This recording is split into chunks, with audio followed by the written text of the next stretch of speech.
देश की मुख्य विपक्षी पार्टी इन दिनों ईडी के निशाने पर है। सालों पुराने नेशनल हेराल्ड मामले में देश की सबसे पुरानी पार्टी को घेरने की कोशिश की जा रही है। हालांकि विपक्ष का आरोप है कि ये सब सरकार की सिर्फ साजिश है और सरकार ऐसा करके गांधी परिवार की छवि को खराब करने की कोशिश कर रही है। लेकिन अब सवाल ये है, क्या वाकई सरकार कर पाएगी गांधी परिवार की छवि खराब? क्या सरकार अपने मंसूबों में होगी कामयाब, या फिर बीजेपी का दांव उस पर ही पड़ जाएगा उल्टा और कांग्रेस को बीजेपी का यह दांव पहुंचाएगा फायदा? इन सभी सवालों पर आज की स्पेशल रिपोर्ट में हम विस्तार से चर्चा करेंगे।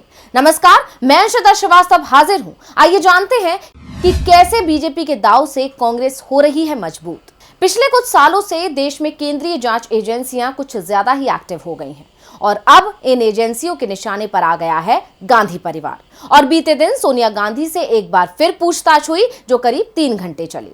कांग्रेस के अंतरिम अध्यक्ष से 3 दिन पूछताछ हुई। हालांकि ईडी इस बार भी कुछ साबित नहीं कर पाई और खाली हाथ रही।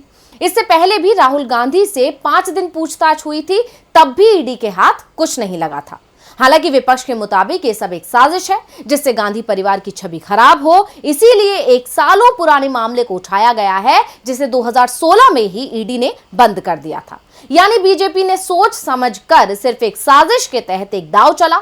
इस दांव से बीजेपी को उम्मीद थी कि कांग्रेस की छवि खराब होगी और उससे बीजेपी को फायदा होगा। लेकिन क्या ऐसा हो पाया या बीजेपी का दांव उल्टा पड़ गया? आज का महत्वपूर्ण सवाल यही है। ऐसा इसलिए क्योंकि इस पूछताछ के दौरान जो चीजें सामने आई वो तो कुछ और ही इशारा कर रही हैं। यानी कांग्रेस कमजोर होने के बजाय और ज्यादा मजबूत हो गई है और अब वो बीजेपी का और भी ज्यादा आक्रामक होकर मुकाबला कर रही है।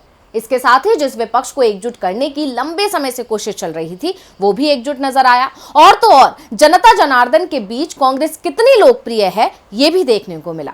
आखिर ये सब हम किस आधार पर कह रहे हैं, इसके लिए हमें इस पर विस्तार से चर्चा करनी होगी। कांग्रेस के अंतरिम अध्यक्ष सोनिया गांधी जब ईडी दफ्तर में अधिकारियों के सवालों का जवाब दे रही थी तो बाहर कांग्रेस अपनी ताकत में इजाफा कर रही थी, क्योंकि अब बात पार्टी प्रमुख तक पहुंच गई। जिसके बाद वो हुआ जो कांग्रेस लंबे समय से चाह रही थी और वो था G23 गुट के नेताओं की नाराजगी दूर होना। लंबे समय से नाराज चल रहे कांग्रेस के वरिष्ठ नेता भी सोनिया के सम्मान में एकजुट हो गए और मोदी सरकार के खिलाफ मैदान में उतर गए। सोनिया गांधी के सम्मान पर आंच आती देख अब पूरी कांग्रेस एक हो गई है। गौर करने वाली बात यह भी है कि अभी तक कांग्रेस नेतृत्व की मुखालफत करने वाले G23 गुट के 2 प्रमुख नेता भी अब सोनिया गांधी के बचाव में मैदान में उतर आए और वो है वरिष्ठ नेता गुलाम नबी आजाद और आनंद शर्मा, जिन्होंने मोदी सरकार के खिलाफ धावा बोल दिया। मोदी सरकार को घेरते हुए गुलाम नबी आजाद ने क्या कुछ कहा, आइए सुन लेते हैं। ये शेयर क्या होते हैं, तो आप वही चीजें सोनिया गांधी से पूछते हो, अब ये शेयर क्या हुआ, वो क्या हुआ, तो ये तो कोई ये उचित ठीक नहीं है। आपके पास कागज है, पेपर्स है। आपने राहुल गांधी से एक नहीं 5 बार, एक शिफ्ट में नहीं 2-2 शिफ्टों में ईडी ने बातचीत की, वो बहुत काफी।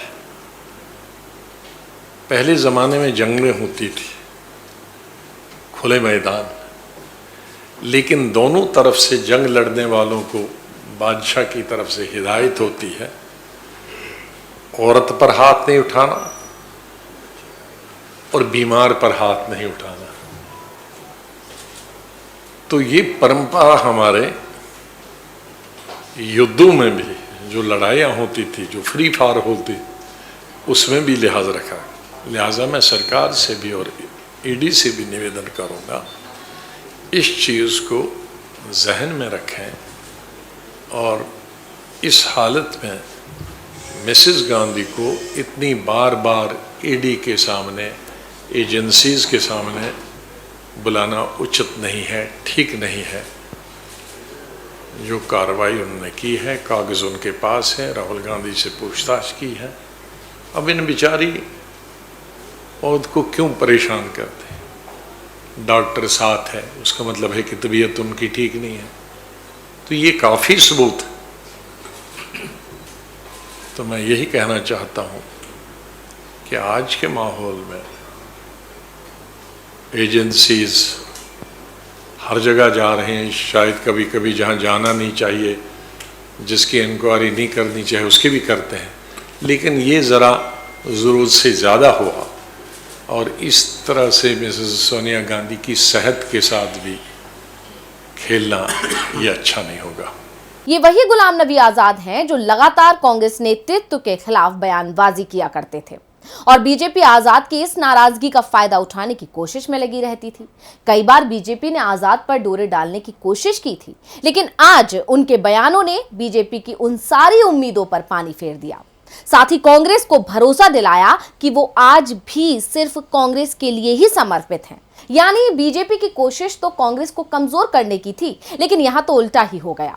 कांग्रेस कमजोर होने के बजाय पहले से ज्यादा मजबूत हो गई है।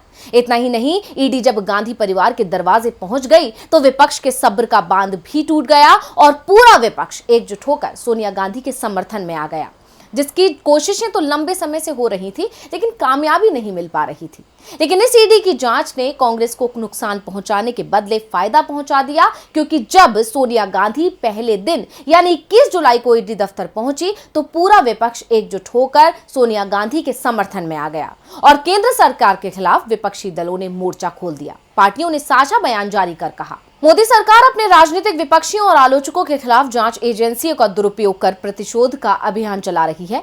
कई राजनीतिक दलों के बड़े नेताओं को जानबूझकर निशाना बनाया जा रहा है और अभूतपूर्व तरीके से उत्पीड़न किया जा रहा है। आगे कहा गया, हम इसकी निंदा करते हैं और समाज के ताने बाने को बिगाड़ने वाली मोदी सरकार की जन विरोधी, किसान विरोधी, संविधान विरोधी नीतियों के खिलाफ सामूहिक लड़ाई को तेज करने का संकल्प लेते हैं। बता दें कि CPI M, BCK, TRS, NCP, Shiv Sena, RJD, CPI, IUML, RSP, DMK ये सभी दल सोनिया गांधी के समर्थन में सामने आए थे। अब विपक्ष की इस एकजुटता ने मोदी सरकार की बेचैनी बढ़ा दी। इसके साथ ही कहीं ना कहीं ये भी संकेत मिले कि विपक्ष आज भी मोदी सरकार के खिलाफ लड़ाई सिर्फ कांग्रेस के नेतृत्व में ही लड़ना चाहता है। यही कारण रहा कि सोनिया गांधी के सम्मान में पूरा विपक्ष एकजुट दिखा। यानी मोदी सरकार का दांव उल्टा पड़ गया और जिस कांग्रेस की छवि को बीजेपी खराब करने की कोशिश कर रही थी, उसकी छवि और ज्यादा मजबूत हो गई। ईडी की इस पूछताछ ने कांग्रेस के अपनों के साथ साथ विपक्ष को भी कांग्रेस के करीब ला दिया, लेकिन इसके साथ साथ जनता के बीच भी कांग्रेस की लोकप्रियता बढ़ा दी। साथ ही ये बता दिया कि आज भी कांग्रेस लोगों के दिलों में खास जगह रखती है और ये दिखाई दिया सोशल मीडिया पर, जहां कांग्रेस के समर्थन में कई हैशटैग ट्रेंड किए गए, हजारों ट्वीट किए गए, लोगों ने सोनिया गांधी का पुराना वीडियो क्लिप शेयर किया। मैं इंदिरा जी की बहू हूँ और किसी से नहीं डरती। ये वो वीडियो है जो 21 जुलाई को पूरे दिन सोशल मीडिया में ट्रेंड कर रहा था। इस वीडियो के सहारे जनता जनार्दन सोनिया गांधी का समर्थन कर रहा था। इतना ही नहीं, 26 जुलाई को ईडी की सोनिया गांधी से पूछताछ के विरोध में कांग्रेस कार्यकर्ताओं ने सड़क पर जमकर प्रदर्शन किया, लेकिन इस पूरे प्रदर्शन में राहुल गांधी की भूमिका को जनता की सराहना मिली। विजय चौक पर जिस तरह से राहुल गांधी सड़क के बीचों बीच बैठ गए थे, उसने लोगों के दिलों में इंदिरा गांधी की उस तस्वीर को जीवंत कर दिया था जब वो जनता पार्टी की सरकार के खिलाफ सड़क पर बैठ गई थी और लोगों ने राहुल गांधी की इंदिरा गांधी से तुलना करना शुरू कर दिया। और एक तस्वीर तेजी से वायरल होने लगी, जिसमें एक तरफ इंदिरा गांधी की उस समय की तस्वीर थी तो दूसरी तरफ राहुल गांधी की मोदी सरकार के खिलाफ प्रदर्शन की तस्वीर थी। इतना ही नहीं, राहुल के इस तेवर को कांग्रेस की मजबूती से जोड़कर देखा जा रहा है। जिस तरह से इंदिरा गांधी ने जब जनता पार्टी सरकार के खिलाफ मोर्चा खोला था, उसके बाद से कांग्रेस धीरे धीरे मजबूत होने लगी थी और फिर अगले चुनाव में जनता पार्टी को हराकर कांग्रेस ने सत्ता में वापसी की थी और अब राहुल उसी तेवर में है। ऐसे में क्या इतिहास दोहर सकता है?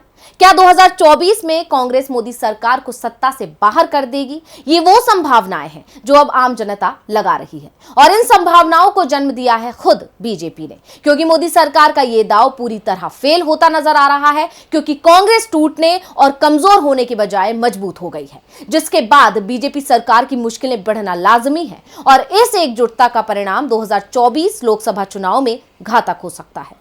तो आज के इस स्पेशल रिपोर्ट में बस इतना ही। फिर हाजिर होंगे एक और स्पेशल रिपोर्ट के साथ। नमस्कार।